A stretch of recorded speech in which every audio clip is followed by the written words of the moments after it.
بسم اللہ الرحمن الرحیم۔ کیا مردوں کا ہاتھ اور پاؤں پر مہندی لگانا جائز ہے؟ سوال کہ مردوں کے لیے مہندی کا استعمال جائز ہے یا نہیں۔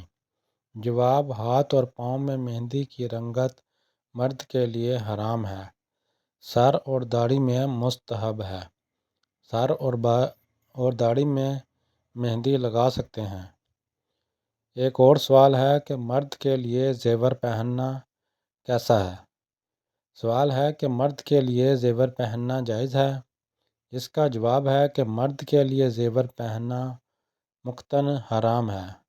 مرد کے لیے سونے کی انگوٹھی، کڑی یا بالیاں حرام ہے، البتہ چاندی کی ایک انگوٹھی مرد کے لیے جائز ہے جس کا وزن 4.5 ماشے سے زیادہ نہ ہو۔